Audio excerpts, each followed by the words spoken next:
What is up, everyone? And yeah, I've got the last of my E3 2016 press conferences to review, and now we're going to be doing Sony's. And yeah, this was by far the best conference.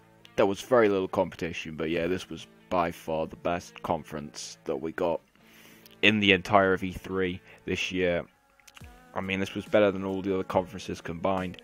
But rather than me rambling on about it now, let's just get straight into it. So, they started off the conference pretty strongly. God of War. It's going to be rebooted with Norse mythology. It's got a new voice actor for Kratos. I mean, he's a lot older now, and I believe he has a son, I think it is. I'm pretty sure it's his son. And he also, has been humanized a lot more. The gameplay demo looks amazing. Graphically looks amazing. The creatures you were fighting looks really, really fun to battle against. And overall, I've got kind of like a Last of Us dynamic between, like how you say father and son in a relationship, similar to Last of Us, father and daughter relationship. I really liked what they seem to be doing there, and just God of War in general. I'm a massive fan of the series. Count me hyped for that game. Looks really, really good. Then, after we got that, we then got Days Gone. Sony Ben's new game that they're going to be doing for the PS4. It's a survival horror game set in an open world. I think it looks like a crossover between Sons of Anarchy and The Walking Dead. Not a bad crossover, not going to lie. But it looked really, really good, the trailer that they showed off. I really like the look of this game, and it just looks really, really good. I just really enjoyed the trailer that they showed. I mean, a lot of people have been giving this game a lot of slack. I don't get it. I really like the look of this game. I think this game's going to be really, really good. I mean, I certainly can't wait to try it out. Then after that, we got a trailer for The Last Guardian. We finally got a release date of October the 25th this year. So yeah, put that date on your calendar. That's when The Last Guardian, fingers crossed according to plan, is going to come out. So yeah, definitely get excited for that game. It looks very good. Then we got a demo/trailer for Detroit Become Human. I really like the look of that game because, I'm a massive fan of David Cage's work. Heavy Rain was one of my favourite exclusives on the PS3. So yeah, I'm definitely excited for what he's going to do with Detroit Become Human. It looks very, very good. I love the amount of choices that you had in the scenario that they showed off. And, all the different outcomes, because they were just so different. But that's what, Quantic Dream are really good at doing, is making your choices actually matter in your stories. And I really can't wait to see what they're going to do with Detroit Become Human. It looks really, really cool. And then we got a gameplay demo, like a pretty good one for Horizon Zero Dawn. I don't really need to say much about that game because we all know that game looks amazing, and I'm fully in agreement that this will probably end up being Killzone's best. Guerrilla Games' best game.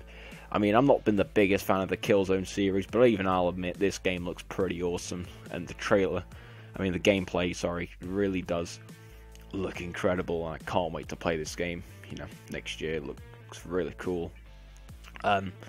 Then they went on a load of, VR rubbish, so let's just briefly skip over that. Apart from, the Batman Arkham VR experience thingamajig, that looks kind of decent in some sorts. I don't know whether I'll probably even get VR, to be honest, but that game just looked interesting, because obviously Batman Arkham, you never know, at least it'll be better than Arkham Knight. Then we got a gameplay demo for the single-player Infinite Warfare. At least it looked as if they're trying to do something different.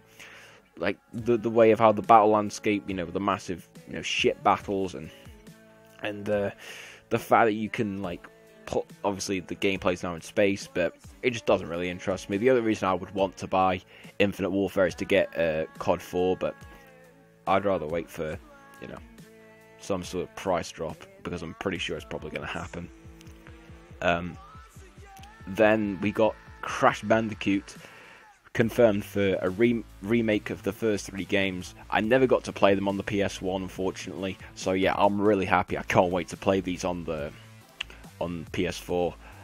And when I saw this, when I watched the press conference, I think it was probably about 5 hours after it ended, I couldn't believe this moment. I didn't think they were going to do it. It was something, us PlayStation gamers had joked about for years, but the fact they're actually doing it kind of actually shocked us.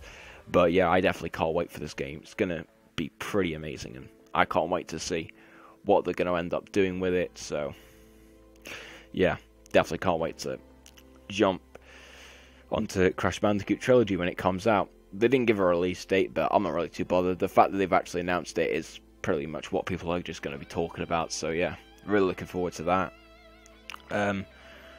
Then we got like a Skylanders rubbish, and then after a while, we finally got Hideo Kojima.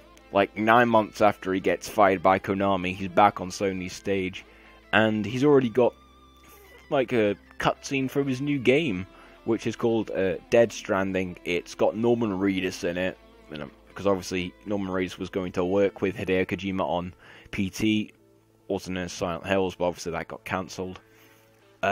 I really like the look of the trailer. It was really, really mysterious, very weird, but that's Hideo Kojima, essentially. He's just weird, but he makes great games, and I like the trailers that he makes, and this trailer was no exception, so definitely looking forward to what he could potentially bring to Dead Stranding. Looks very, very interesting.